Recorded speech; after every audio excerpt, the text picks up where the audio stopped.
వాళ్ళు ఊరికే మనల్ని ఫోన్ చేసి డిస్ట్రిక్ట్ లో ఎన్ని అయినాయి మనం ఎక్కడో డిస్ట్రిక్ట్ లో ఇప్పుడు అయినాయి మీరు హైదరాబాద్ జిల్లా కాలేదు. ఇంకోటి కేంద్ర సంఘం ద్వారా చీఫ్ సెక్రటరీ గారిని మనం లాస్ట్ టైం అకాడమిక్ ఇయర్ అడిగినప్పుడు यहाँ तक के केटी रामाराव साहब के सामने भी भिड़ गए पर 2-4 दिन पहले हमारे सामने उसकी राजेंद्र साहब और रविंद्र जी साहब उसका विटनेस है।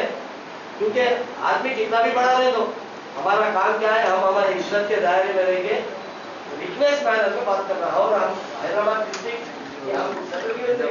के इंतखाबात के बाद आज पहली एग्जीक्यूटिव मीटिंग रखी गई, जिसमें तेलंगाना एनजीओ के हमारे सदर जनाब रविंद्र जी साहब, डी प्रसाद साहब और राजेंद्र साहब भी तशरीफ लाए। रेचल मैडम भी 60 यूनिट के प्रेसिडेंट सेक्रेटरीज करीब 120 लोग आज यहाँ पर मौजूद हैं। कई चीज़ों पे आज बात की गई। पूरे प्रेसिडेंट सेक्रेटरीज जो हैदराबाद डिस्ट्रिक्ट में सरकारी मुलाजिमीन के जितने भी दफ्तरात हैं उस दफ्तरात के रिप्रेजेंटेटिव भी आज बात किए। तो इसमें गवर्नमेंट से ये ख्वाहिश की गई कि भाई तेलंगाना एनजीओ के जो भी कायदीन आज आंध्रा के हुकूमत में है उनको जल्द से जल्द वापस लेके आया जाए। और पीआरसी के जो बकाया थे ये गवर्नमेंट, क्योंकि अब थोड़ा फाइनेंशियली क्राइसिस है, ये थोड़ा ख़त्म होने के बाद में उसके ऊपर भी गौर व फिक्र फरमाएँ। और हेल्थ कार्ड का जो बेहद शदीद मसला है, हेल्थ कार्ड नहीं होने की वजह से काफ़ी सरकारी मुलाजिमीन आज तकलीफ़ात का सामना कर रहे हैं। तो हमारी आपके ज़रिए से हुकूमत से ये गुजारिश है कि भाई आप जल्द से जल्द इन 3-4 चीज़ों को मद्देनज़र रखते हुए इसका कोई एक फ़ैसला सुनाकर इस तकलीफ़ को दूर किया जाए। और क्योंकि तेलंगाना की सरकार भी अब मोदी साहब का जो ये फैसला था कि ये 500,000 रुपये की नोट को जो बंद किए, जो रिया यहाँ पर तकलीफ़ हो रही है और सरकारी मुलाजिमीन के भी कई तकलीफ़ात है इस नोट के ख़त्म होने से। तो बहरहाल इस सिलसिले में तेलंगाना की सरकार भी अब थोड़ा मुश्किलों का सामना कर रही है। बहरहाल हम तेलंगाना के सरकार के साथ है।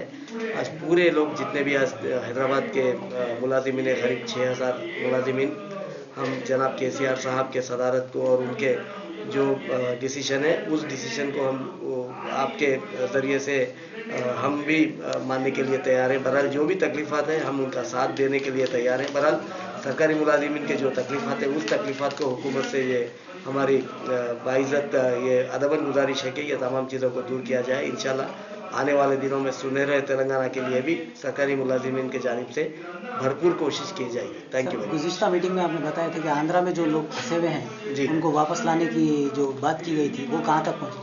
पिछले 10 दिन पहले केटी रामाराव साहब का बुलावा आया था, हम लोग गए थे।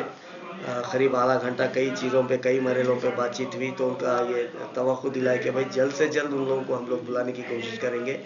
थोड़े आंध्र प्रदेश के हुकूमत की जानिब से कोई अड़चने हैं, वो अड़चने ख़त्म होने पर ज़रूर ज़रूर हम लोग वादा किए हैं। उस वादे के हिसाब से रविंद्र रेड्डी गारू, डी प्रसाद गारू, राजेंद्र गारू, మేడం రేచల్ గారు హైదరాబాద్ జిల్లా యావత్ కార్యవర్గం కూడా మరి దాదాపు 60 యూనిట్ల నుండి, అంటే హైదరాబాద్ జిల్లాలో ఉన్న 60 ప్రభుత్వ కార్యాలయాల నుండి అధ్యక్షులు, కార్యదర్శులు హాజరు కావడం జరిగింది।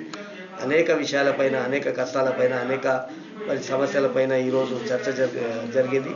అన్ని సమస్యలకు కూడా పరిష్కారం చూపిస్తామని గౌరవ అధ్యక్షులు జీ ప్రసాద్ గారు, రవీంద్ర రెడ్డి గారు చెప్పడంతో మరి ఉద్యోగులంతా కూడా తెలంగాణ రాష్ట్ర ప్రభుత్వానికి సహకరించడానికి మేమందరం కూడా సిద్ధంగా ఉన్నాం।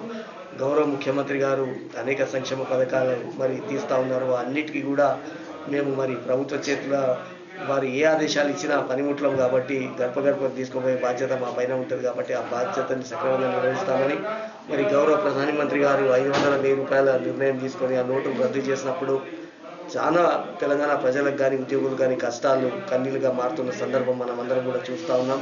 దయచేసి గౌరవ ముఖ్యమంత్రి గారికి మీ ద్వారా విజ్ఞప్తి చేస్తూ ఉన్నాం, అతి త్వరలో ఈ జీతభత్యాలు ఏవైతే ఇస్తూ ఉన్నారో ఆ జీతభత్యాలకు ఎలాంటి కండిషన్ పెట్టకుండా జీతభత్యాలు ఇవ్వవలసిందిగా కోరుతా ఉన్నాం। అదే కాకుండా మరి ప్రభుత్వ ఉద్యోగులకు హెల్త్ కార్డు, పీఆర్సీ బకాయిలు కూడా ప్రభుత్వ పరంగా రావాల్సి ఉంది। మరి ఇవన్నిటిని కూడా తెలంగాణ ప్రభుత్వం కూడా ఆర్థిక ఇబ్బందులలో ఉంది కాబట్టి మేము అర్థం చేసుకోగలుగుతాం। మరి అతి త్వరలో మీ నిర్ణయాన్ని మీరు వినిపించగలరని, మరి మీరు ఏ ఆదేశాలు ఇచ్చినా ఆ ఆదేశాలను తూచా తప్పకుండా పాటిస్తామని సభలో మనం చేయడం జరిగింది। Thank you very much. జై తెలంగాణ।